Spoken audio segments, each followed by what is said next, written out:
Hello and welcome to K News. This is Hardik Trivedi. Let's have a look on what is happening in India and in the world. US President Donald Trump is considering suspending a number of employment visas, including the H-1B most sought after among Indian IT professionals, in view of the massive unemployment in America due to the coronavirus pandemic, according to a media report. The proposed suspension could extend into the government's new fiscal year beginning October 1st, when many new visas are issued, the Wall Street Journal reported on Thursday, quoting unnamed administration officials, that could bar any new H-1B holder outside the country from coming to work until the suspension is lifted, though visa holders already in the country are unlikely to be affected, the Daily reported. The H-1B visa is a non-immigrant visa that allows US companies to employ foreign workers in specialty occupations that require theoretical or technical expertise. The technology companies depend on it to hire tens of thousands of employees each year from countries like India and China. Such a decision by Trump administration is likely to have an adverse impact on thousands of American Indian IT professionals. Already, a large number of Indians on the H-1B visas have lost their jobs and are headed back home during the coronavirus pandemic. The White House, however, said that no final decision has been made and the administration is considering various proposals. The administration is currently evaluating a wide range of options formulated by career experts to protect American workers and job seekers, especially disadvantaged and undeserved. But no decisions of any kind have been made, White House spokesman Hogan Gidley said in a statement. In addition to the H-1B visas, the suspension could apply to the H-2B visa for short-term seasonal workers, the J-1 visa for short-term workers including camp counselors and AU pairs, and the L-1 visa for internal company transfers, the Financial Daily reported. Meanwhile, the US Chamber of Commerce CEO Thomas Dono on Thursday wrote a letter to Trump expressing concern over his reported move on temporary work visas. As the economy rebounds, American businesses will need assurances that they can meet all their workforce needs. To that end, it is crucial that they have access to talent both domestically and from around the world, Dono wrote in a letter to Trump. The Supreme Court on Friday directed the center and states not to take any coercive action till July end against private companies which have failed to pay full wages to their employees during the coronavirus-induced lockdown period.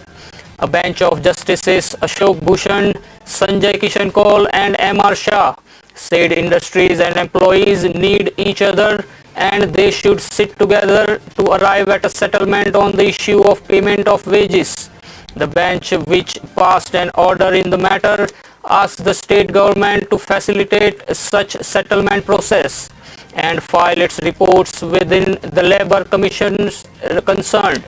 It also asked the center to file an additional affidavit within 4 weeks with regard to the legality of Ministry of Home Affairs March 29 circular, which had mandated payment of full wages during the lockdown period.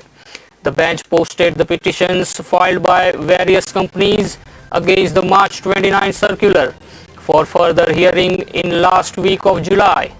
The apex court asked the center and state governments to circulate its order through labor departments to facilitate the settlement process.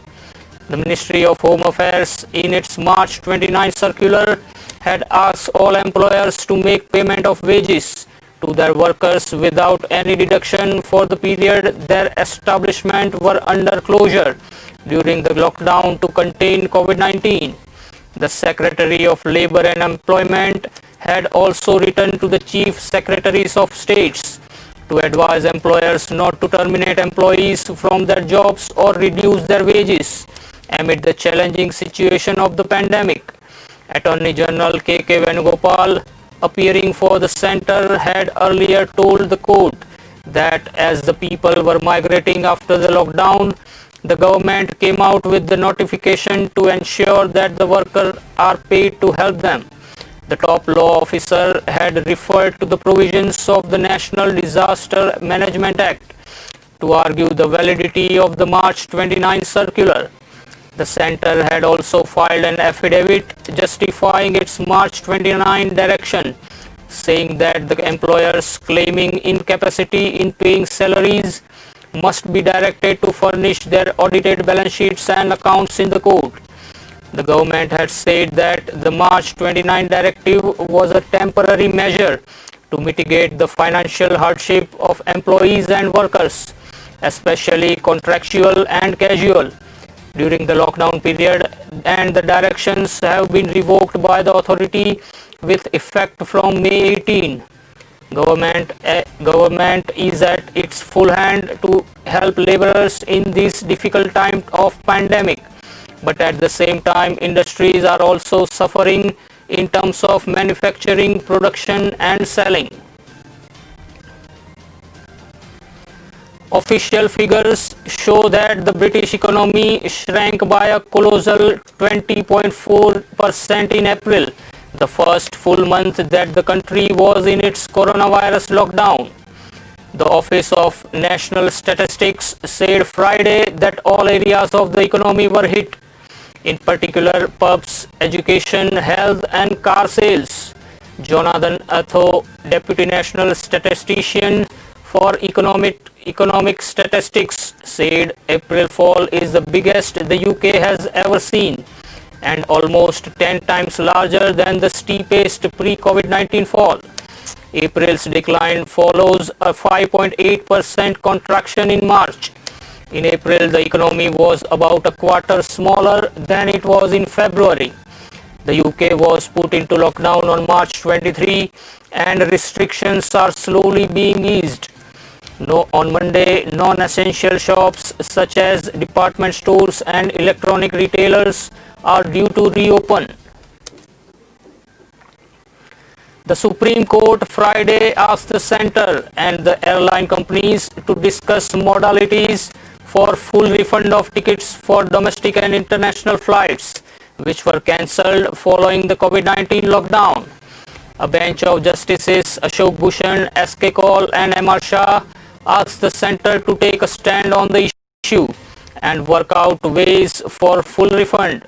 A plea was also raised that airlines across the world are facing tough time due to the coronavirus pandemic and they too be heard as parties to the plea filed by an NGO, Pravasi Legal Cell. The top court has now fixed the plea for further hearing after 3 weeks. It had on Monday sought responses from the centre and the DGCA on the plea seeking directions to airlines operating domestic and international flights in India to refund full amount of collected for tickets due to cancellation of flights in wake of the lockdown. The plea urged the court to declare the alleged action of airlines of not refunding entire value of cancelled air tickets as a violative of the civil aviation requirement issued by the authority. It is submitted that the airlines, instead of providing the full refund of the amount collected for the tickets due to cancellation, are providing a credit shell valid up to 1 year, which is clear in violation of the civil aviation requirement of May 2008 issued by the DGCA, which clearly states that the option of holding the refund amount in credit shell by the airlines shall be prerogative of the passenger and not a default practice of the airline. Referring to the earlier prevalent practice, it has said in case of credit card payments, refund shall be made by the airlines within 7 days of the cancellation to account of the credit card holder, and in case of cash transaction, the refund shall be made immediately by the airline office from where the ticket was purchased. The civil aviation requirement of May 2008 sets a limit of 30 working days for airlines to complete the refund process for tickets booked through travel agents and portals. Senior TDP leader and former Andhra Pradesh Minister K. Achennaidhu and 5 others were arrested on Friday by the Anti-Corruption Bureau sleuths over their alleged involvement in Rs 150 crore ESI medical purchases scandal during the previous regime, a senior ACB official said. While Achennaidhu was arrested from his residence in Srikakulam district, former employees State Insurance Corporation directors C. Ravikumar and G. Vijay Kumar were arrested in Tirupati and Raja Mahendravaram respectively. ACB Joint Director Ravi Kumar told reporters in Vishakhapatnam. A Joint Director of ESI Janardhan, Superintendent Chakravarti and a Senior Assistant were arrested in Vijayawada. Achennaidhu was the Labour Minister in the previous TDP government when the scandal allegedly took place in the procurement of medicines and medical equipments. The Vigilance and Enforcement Department conducted a probe into the ESI purchases between 2014 and 2019 and established large-scale irregularities. Our investigation also revealed a scam of Rs 150 crore in purchase of medicines, medical kits, furniture and other items. Accordingly, we made this arrest, the ACB Joint Director said. Earlier, as soon as Achennaidhu was taken away from his house, TDP President N. Chandrababu Naidu termed it as an attack on the backward classes, saying the former minister who belonged to the community was in the forefront exposing the misdeeds of the Jagan Mohan Reddy's led YSR Congress government. It's time for a short break. We'll join you in a short while.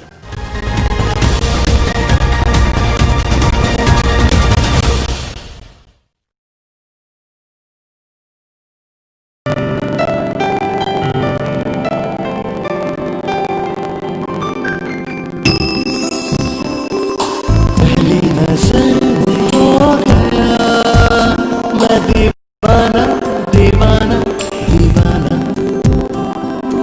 इतना सुंदर जैसे कोई सपना सुहाना दीवाना दीवाना Kacharia tiles, जो देखे वो दीवाना।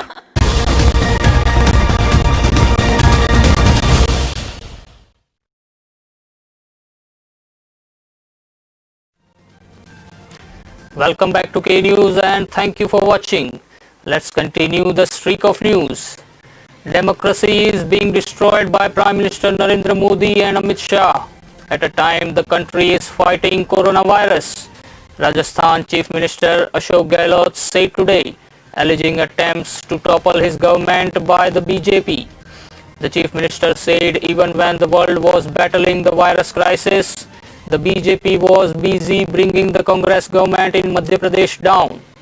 The Congress in Rajasthan has complained about attempts to destabilize the government and alleged that its MLA and independent lawmakers supporting its government are being offered inducement to switch sides.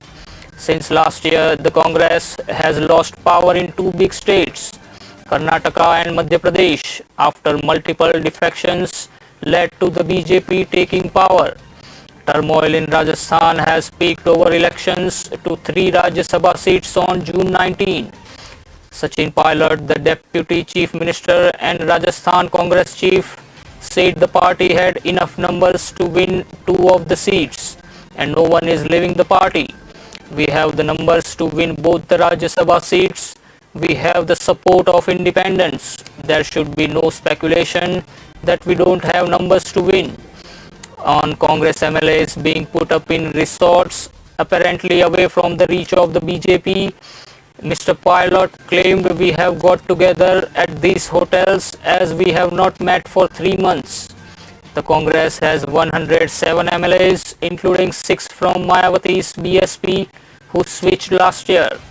The party also has the support of 12 to 13 independent MLAs in the 200-member assembly. The BJP has 72 MLAs and the support of 6 more from partners and independents. To win a Rajya Sabha seat, each candidate needs 51 first preference votes. The Congress has enough MLAs to win 2 Rajya Sabha seats. The BJP has, however, put up 2 candidates instead of 1, which has sparked the current row. The BJP can turn the tables even if the 12 independents currently backing the Congress change their minds. Congress spokesperson Randeep Surjewala said, "Do you have the numbers for a second candidate? This expose your evil designs."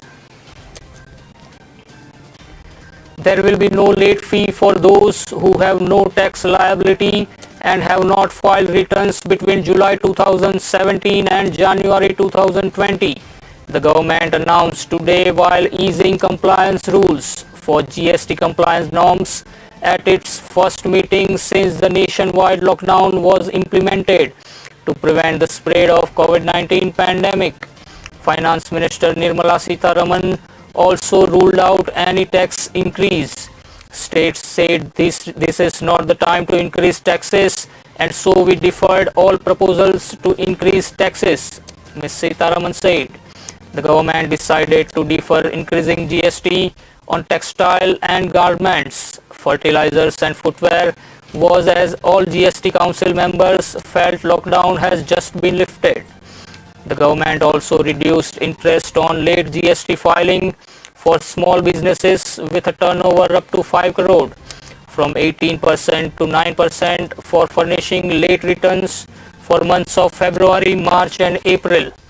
The small taxpayers will not be charged any interest till the notified dates for relief, staggered up to 6 July 2020, and thereafter 9% interest will be charged till September 30, the government said in a press release.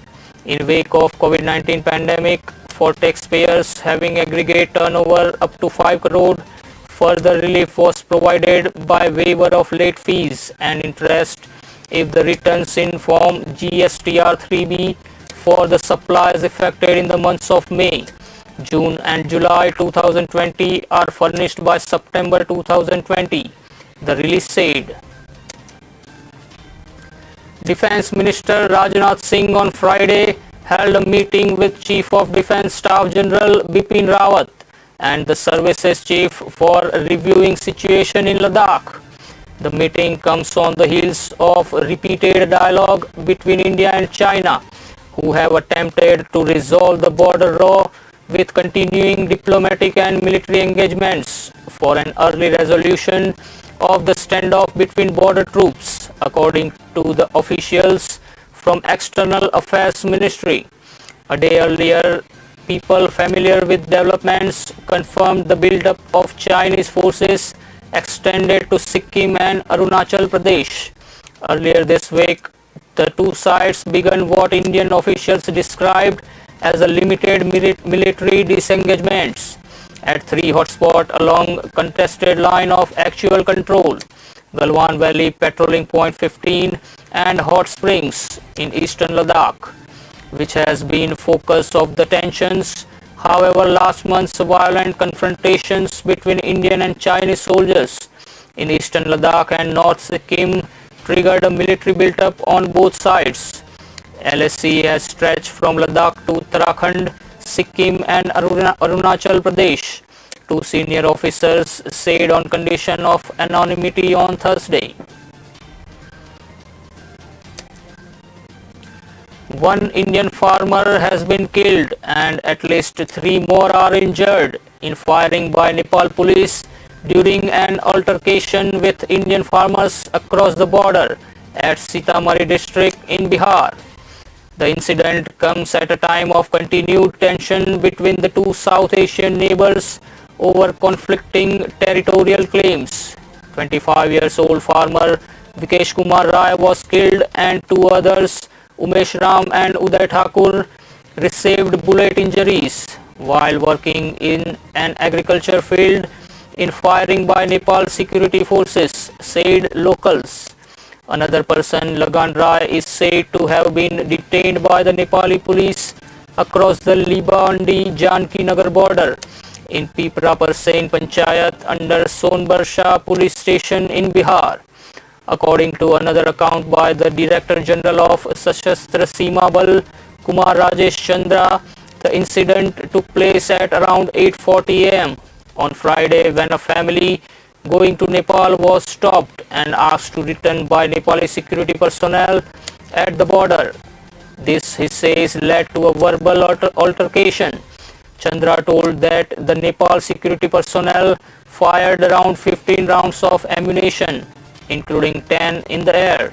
He also made it clear that the firing happened inside Nepal's territory and not on the Indian side of the border. The officer said that the Nepali security has detained one person identified as farmer Lagan Rai by one account, and Indian forces were engaging their Nepali counterparts in talks to have him released to ensure that issues don't escalate further. The External Affairs Ministry has not given any immediate reaction to the development. The district magistrate and the superintendent of police of Sitamarhi have rushed to the spot. The incident comes amid India's sharp disagreement with Nepal's move to revise its map, laying claim to Indian territories of Limpiadura, Lipulekh and Kalapani, which fall in Uttarakhand state. Nepal's lower house has voted for a constitutional amendment to include these territories in its official map. Despite India's objections, Nepal's parliament is holding a special meeting tomorrow to complete the amendment process. The border issue was first raised by Nepal PM KP Sharma Oli after India formally opened the 80-kilometer road to Lipulekh Pass of Kailash Mansarovar pilgrims in the month of May. India has described Nepal's map move as a unilateral act not based on historical facts or evidence, and has asked Kathmandu to refrain from bringing out an unjust and artificial enlargement of territorial claims. India has been supportive of all neighbors including Nepal, which was supplied with 25 tons of medical aid including paracetamol and hydroxychloroquine tablets, test kits and other supplies to aid in the fight against coronavirus spread. India has also taken care to ensure that the supply of essential goods to Nepal is not disrupted despite the lockdown on both sides. Mass forwarded messages on WhatsApp and social media that a full lockdown will be enforced in Maharashtra, the state with the highest number of coronavirus cases from June 15, has prompted Chief Minister Uddhav Thackeray to tweet an appeal not to believe in malicious rumors.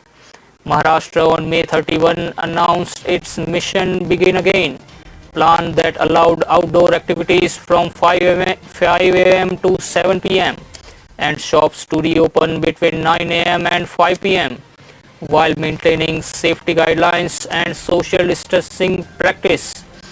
The rising cases of coronavirus, however, have caused concerns, and soon the rumors of a lockdown, one with all restrictions excluding essential services, started appearing on social media. The lockdown has not been reimposed. CM Uddhav Thackeray has appealed to the people refrain from crowding. Maharashtra has 95 labs to screen for COVID-19, of which 54 are government ones and 41 are run by private firms. The rumors could have started after Mr. Thackeray on Wednesday warned that the easing of restrictions could be rolled back if people didn't follow social distancing rule strictly. Lockdown may continue if this happens, but I am confident people will listen to the government rules and guidelines since it is taking care of their welfare. The Shiv Sena-led government has allowed government offices to reopen with 15% staff and private offices with 10% strength. Taxis, auto rickshaws and personal vehicles can run, but with conditions. Those attending offices will have to undergo thermal screening daily and will have to strictly follow social distancing norms. That's all for now. Keep watching K News. This is Hardik Trivedi taking your leave. Be alert, be positive, be safe.